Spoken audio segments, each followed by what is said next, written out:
Here's more wrestling news for March 12th, 2022.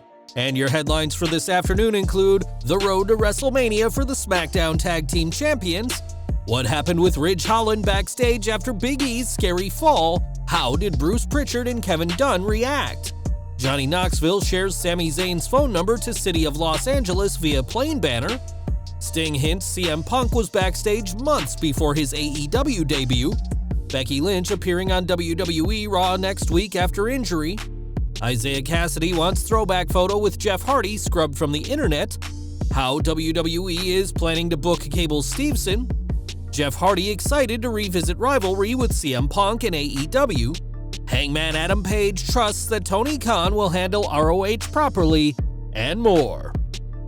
We are kicking off today with Smackdown, and it's now been 8 months since the Usos captured the Smackdown Tag Team Championships, defeating Rey and Dominic Mysterio back at Money in the Bank 2021. To put that into perspective, we've seen 5 WWE Championship reigns since that time, the return of John Cena and Lita, the return and subsequent release of Shane McMahon, Brock Lesnar become a fun-loving cowboy, and The Undertaker be confirmed as a soon-to-be Hall of Famer. All that and more has happened during the reign of the Usos, who have managed to replicate their cousin Roman Reigns in having one of WWE's lengthier title reigns. It now looks like time could be up, as last week the pair attacked Shinsuke Nakamura and Rick Boogs to make way for the Tribal Chief, and that could be a sign of things to come. On this week's episode of SmackDown, Nakamura and Boogs confronted the Usos and laid out the challenge for a SmackDown Tag Team title match at WrestleMania 38. Boogs proceeded to beat Jey Uso in singles action to secure their ticket to the two-night event inside AT&T Stadium, and all signs point to a title change.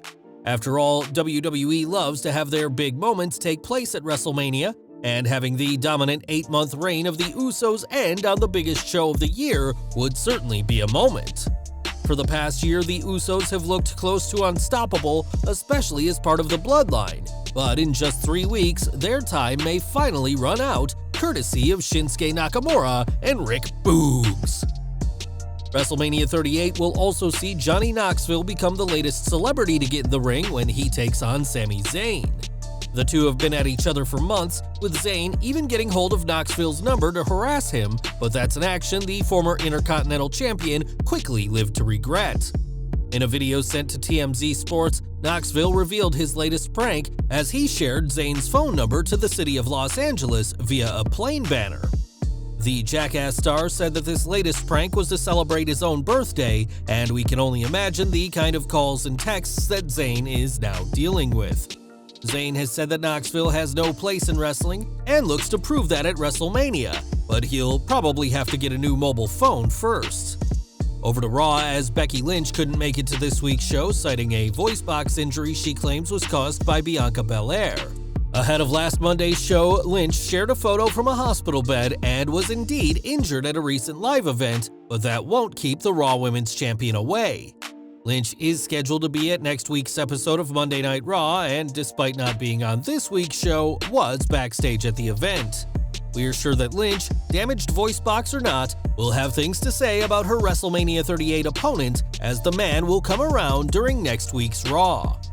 AEW news next, as the latest edition of Dynamite saw Jeff Hardy debut, coming to the aid of his brother Matt during a beatdown by the treacherous Andrade Hardy family office. Jeff's debut was something fans had been hoping to see even before his release from WWE last December, but not everyone is thrilled to see the charismatic enigma. On Twitter, a photo of Hardy and a young Isiah Kassidy has been circulating, and in response, Kassidy has demanded that the image be deleted from the internet. Kassidy may have once been a fan of the former WWE World Champion, but those days are apparently long gone. But don't be surprised to see the two sharing the ring again, this time as opponents. Back to WWE, as the company signed Gable Steveson to a lucrative contract last September, and the Olympic gold medalist was drafted to Raw the following month. Steveson has yet to have a professional match for the company, but WWE already has big plans for their new acquisition. While speaking on Wrestling Observer Radio, Dave Meltzer revealed that WWE not only plans on fast-tracking Steveson to the main roster, but also plan on booking him like Brock Lesnar. With Steveson much younger and likely much cheaper than Lesnar, who is one of, if not the highest paid superstar on TV, it makes sense that WWE is looking towards the future, and that future is Gable Steveson. On this week's SmackDown, Big E was in a serious accident and is reportedly dealing with a broken neck. Big E landed awkwardly after taking a suplex from Holland, and as you can imagine, things were pretty tense backstage.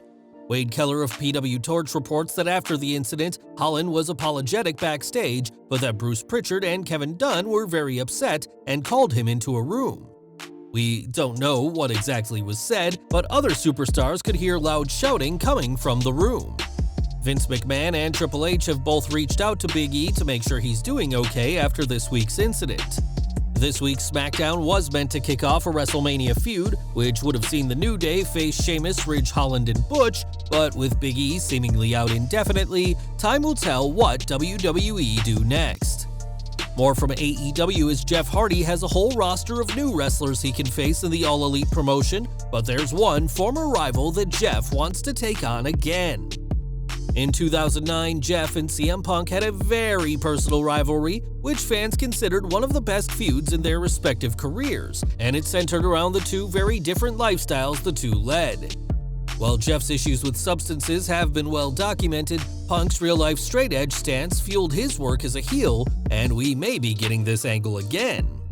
During a Signed by Superstars virtual signing, Jeff said he's very excited to work with Punk again, saying how there's so much history between the two.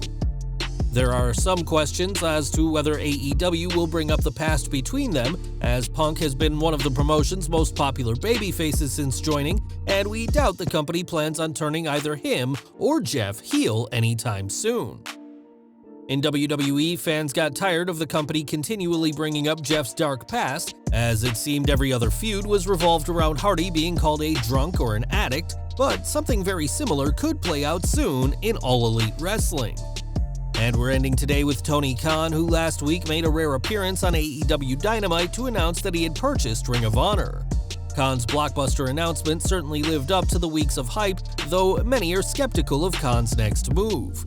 We previously reported that many staffers within Ring of Honor are expecting to lose their jobs when the deal is finalized next month, but AEW World Champion Hangman Page isn't concerned.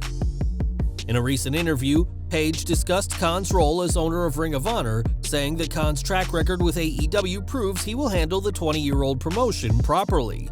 A 7-year veteran of Ring of Honor himself, Page said he would not be opposed to returning to the promotion, such is his confidence in Tony Khan. Khan has said that he will be the head booker of ROH after the takeover, and while many are worried about losing their jobs, Page has all the faith in the world in his boss's actions. Well guys, that's our news for today. Please share your comments below. Also hit the like button, subscribe to our channel, and hit the bell icon to receive all notifications. And as always, thanks for watching.